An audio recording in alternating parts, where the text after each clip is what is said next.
إن الحمد لله نحمده ونستعينه ونستغفره ونعوذ بالله من شرور أنفسنا وسيئات أعمالنا من يهده الله فلا مضل له ومن يضلل فلا هادي له وأشهد أن لا إله إلا الله وحده لا شريك له وأشهد أن محمدا عبده ورسوله يا أيها الذين آمنوا اتقوا الله حق تقاته ولا تموتن إلا وأنتم مسلمون يا أيها الناس اتقوا ربكم الذي خلقكم من نفس واحدة وخلق منها زوجها وبث منهما رجالا كثيرا ونساء واتقوا الله الذي تساءلون به والأرحام إن الله كان عليكم رقيبا أما بعد فإن أصدق الحديث كتاب الله وخير الهدي هدي محمد صلى الله عليه وسلم وشر الأمور محدثاتها وكل محدثة بدعة وكل بدعة ضلالة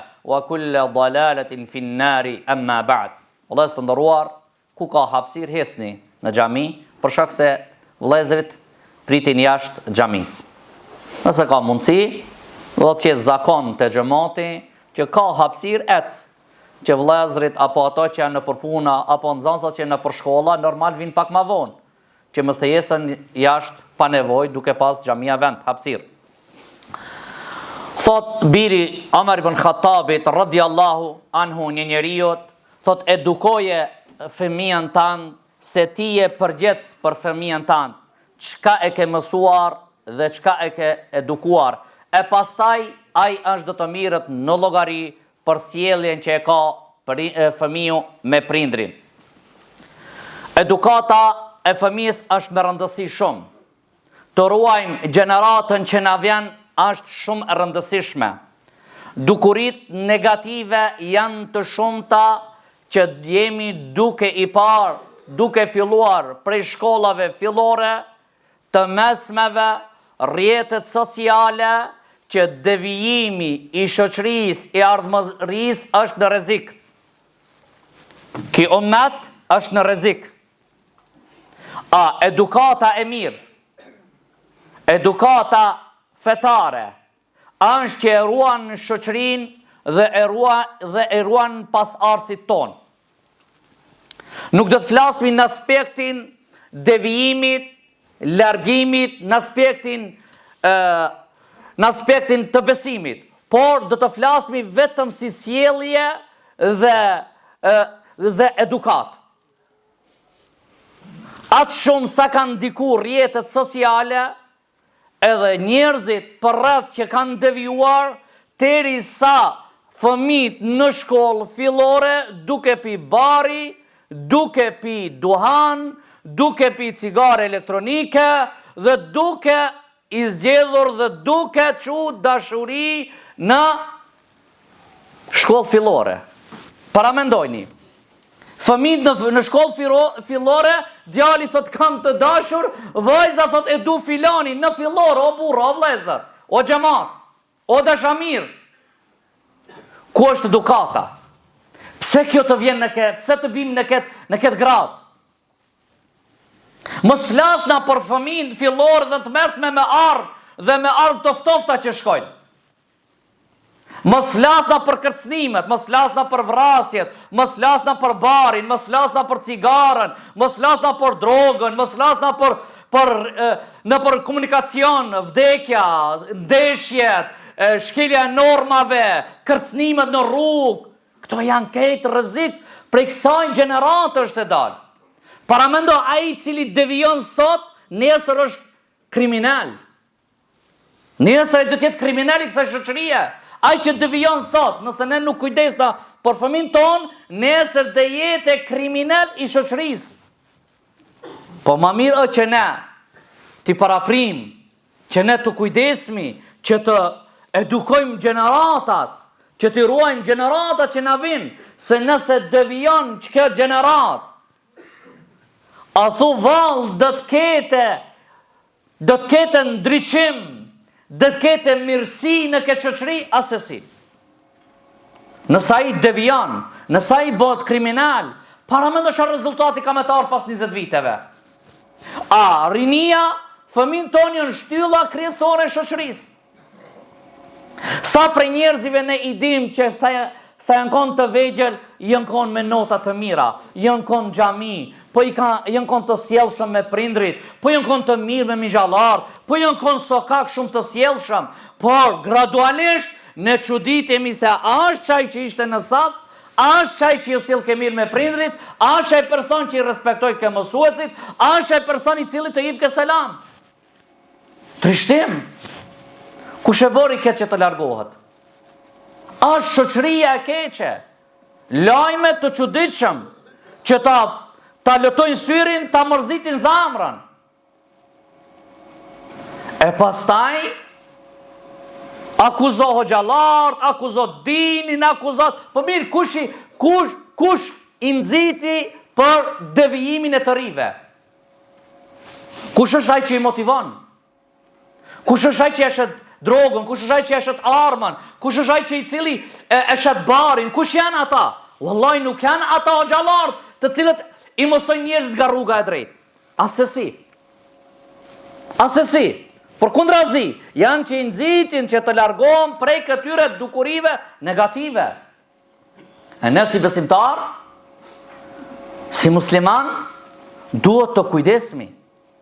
Për shkak se këto do të bjen pasoja të rënda pas disa viteve. Cili është shkaku dhe sebepi që ka pru shoqërinë në këtë gjendje? Sa prej 3 voti thermor njerin me gjak të ftoft, fëmi, vretmor njerin me gjak të ftoft, fëmi.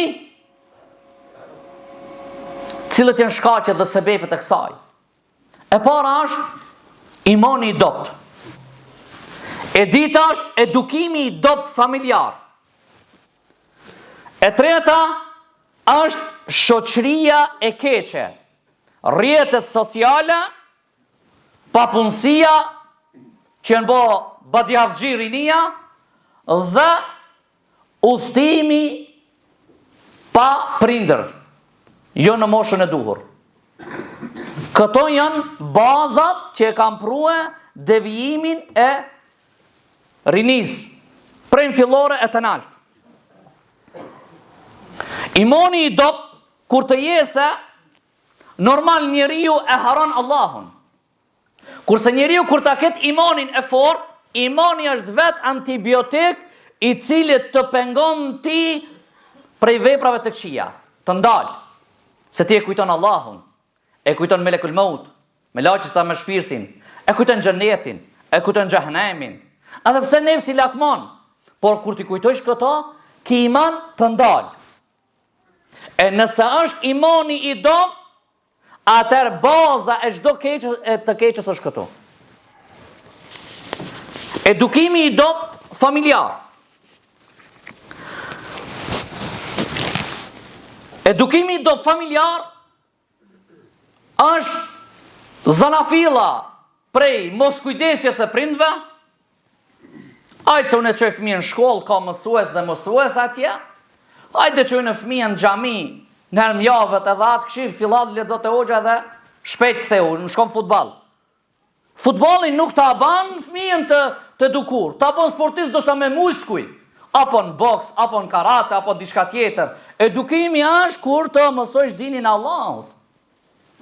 E kjo mos kujdesja të cilët kemi harruar që e kemi farz, obligim që të kujdesmi për fëmin ton më shumë se veshmbathja dhe ushqimi. Çështja e imanit është më e madhe se çdo send. Se sa veshmbathja se rrezikun Allah ja ka shkruajtur edhe fëmijës tan. Do të vjen koha që edhe ai do të veshet mirë, edhe ai do të ecë me jetë të mirë, edhe ai do të jetë dikush në mesin e shoqërisë. Amon imani është që kërkohet prej nesh edukimi që ne të kujdesmi për fëmin ton. E dini o lezër, vetë se koha nuk na pranton. A e dini sa fëmijë ndër 18 vjet janë bë kriminal, jo për shkak se s'kan pas, vetëm se prindrit se janë kujdes. Vetëm prindrit se janë kujdes. Baba dilke, kurs na vetke, nona dilke, kurs na vetke, dhe jemi bo të lirë e pas një kohë, i vjen lajmi që djali i ti është bo kriminal. Allah i na ruajt. prej edukimit të dobët familjar është ashpërsia e gërësia e prindve me fëmijët. Në i fëmij është ma i lëvizët, ma i gjallë, ama në shuplakat dhe shkelmat i hanë gjithmonaj. Në njëri është i qetë i but, e pastaj anashkalohet ki fëmij, i bët për parësia ti që është ma i but, e pastaj gradualisht dhurata, dallon në dhurata, nuk jep dhurat ti, i jep ati, e ban në fëmin e ti që çdo herë të jetë armik i prindrit të vetë. Do thot nuk vepron me drejtësi me fëmijëve të vetë. Kështu që një prej djemve të ri që ankohat, do thot që çdo herë kam hongër për një të vogël dhe të madhe, kam hongër qytek prej prindrit. Çdo herë kur ja kam marrë vëllezrive diçka që ju kanë dhuru, pastaj ja kam marrë në me hile, prap kam hongër qytek. Plus kur ditë ke në pushime, në përshëtitje, çdo herë më anashkaloj ke prindri jem, dhe ja sot ku jam unë, kriminal. Allah na ruajt. Për këtë arsye duhet të kujdesemi se si sjellmi me fëmin tonë, se rezultati do dalë dikun tjetër. Prej edukimit të dobët familjar është plotësimi i çdo dëshire fëmijës. Çka ta çelë gojën, me njerë me ja plotësue. Pastaj a i bëhet bos në shtëpinë e ti, në familjen e ti. Me njerë vesh më s'qaj ti.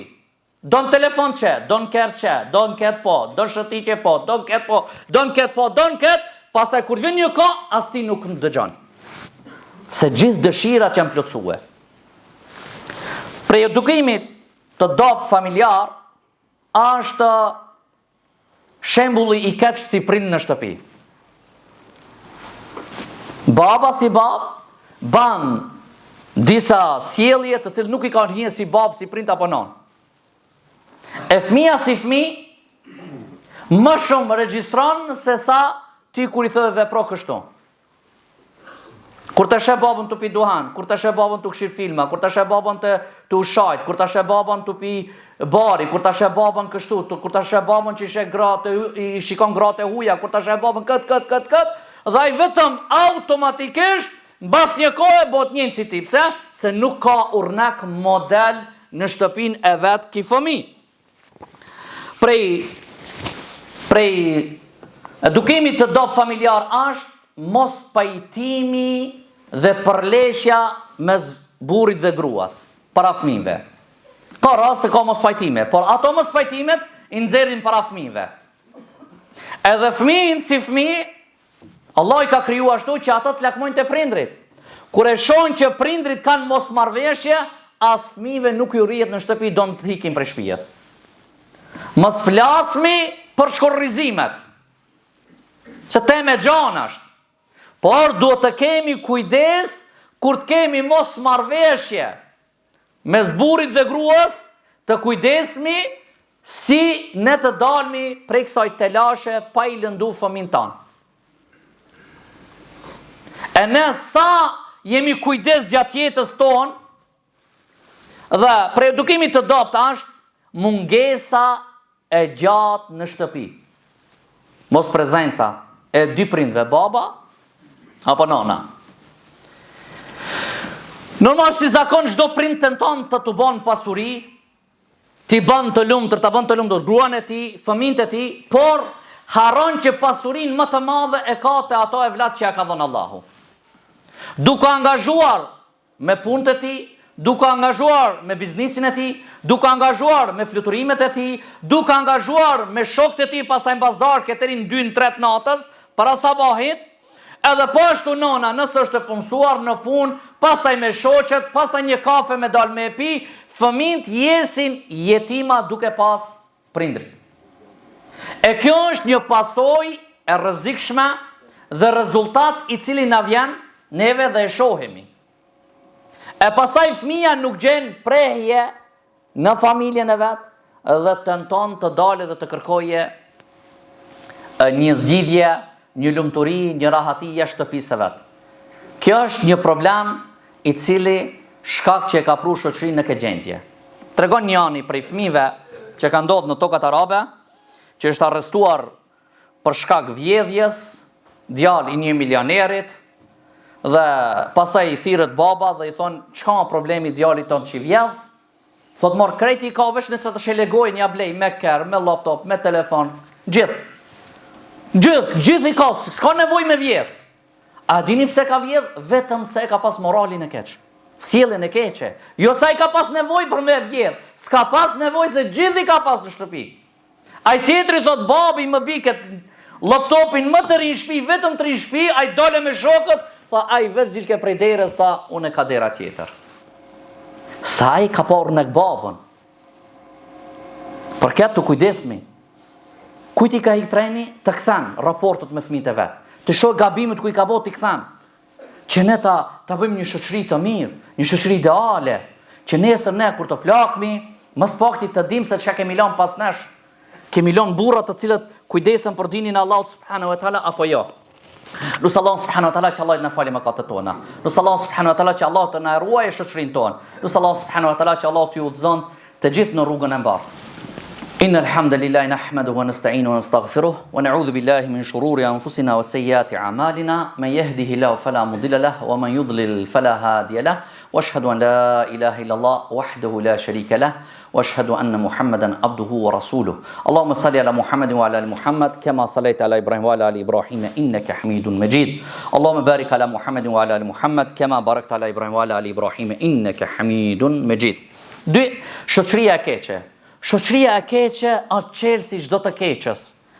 A janë ndihmësa të shejtanit, janë thirrsa të keqës, janë armiq e të mirës. Këto është fatkeqësi, se ka mundësi i ke në çdo vend. Ka mundësi i ke në bankën shkollore, ka mundësi i ke në mahallën tënde, ka mundësi i ke afër shtëpisë tënde, ka mundësi i ke shok në kafën tënde, ka mundësi i ke në për qendra tregtare, ka mundësi i ke në për lokalet ku ti ku jeton. Do të Afrike. Këto janë shumë dinak. Din që shme shtin rrugën e keqe. Din si të me të bashtru. E përkat, janë ndihmësa të shejtanit. Janë çelësa të keqës. Ruaju me kanë shoqërohës. Dhe mendo mirë para se të bën ftesë, se ku të bën ftesë dhe për çka të bën ftesë. Se këto janë të cilët të humbrin prej rrugës së drejtë. Prej shkaqeve janë rrjetet sociale, nuk ka çka të flasmi se kemi fjalë më herët, e dim nëse shumica e cila postohet dhe dal në për rrjetet sociale, thuaj se një përqindje shumë e madhe është që thrasën në devijim, në shkatrim, në prishje të moralit, në degenerim të rinjes. Dhe papunësia, mos angazhimi, ajtë se është djali i ri, ajtë edhe pak, pastaj kur bon në kohën që të punon, ai nuk punon. Pse? Se është mësu të jetë njeri që të humbje kohën kot, Allah na ruaj. Dhe udhtimi në përshëtitje të cilët pa prindrit, në kohë të cilët nuk kanë shtë mirë. Pse? Për shkak se gjatë udhtimit ai harron. Rinia harron, rinia mendojnë se kalojnë gjërat, mendojnë se nuk të sheh askush. Hajtë se i rije, arsjetohesh. O xhamat, keri thehet blehet, telefoni prishet blehet tjetri, shtëpia prishet ndërtohet, por morali, imani, janë që gjurmat jesën mbrapa. Historia shënohet, mëkatet janë që ta lodhin shpirtin, ta prishin ardhmërin, për këtë ruajnja moralin dhe ruajnja vetën e juaj prej gjërave negative. Si të dalmi prej kësaj telashe, pa tjetër, për me dalë prej kësaj telashe, duhet e para imanin. Të forcojmë imanin. Besimin Allah subhanahu wa ta'ala. Kur të forcohet besimin Allah, kur t'jena lidhër fort me Allah subhanahu wa ta'ala, kush i bëri si hirbast në kohën e Musait alayhi salatu wasalam prej kriminal njerëzit të devotshëm? A kanë kriminal? Si hirbast. Jem ledh me mund Musait alayhi salatu wasalam, si hirbast, kriminal. Por një çast ndrohen, bon besimtar dhe këtë shkojnë shahida. Imani të bojnë ka, antibiotik. Kush i bori sahabat në Medina, që t'i derdhin kacat e tyre që i kishin me alkohol, që u bon si vërshim në rrugët e Medinës, ishte imani. Kur zbriti ajeti, e mbaruam, Gjithi kanë derë. U bon njerëzit të devotshëm, të mirë, që e ndriçuan këtë botën, që kanë pimet madhe. Kush e bën imani. Për këtë arsye, patjetër që ne të mundohemi që të ruajmë imanin, të forcojmë imanin, nëse dojmë ne që të kemi një ardhmëri të mirë. Lusë Allah subhanahu wa ta'ala që Allah të ruaj rinin tonë. Lusë Allah subhanahu wa ta'ala që Allah të pastron rinin tonë prej dukurive negative. Lusë Allah subhanahu wa ta'ala që Allahu të na bashkon gjithve në Jannatul Firdaus. Wa aqimus salah.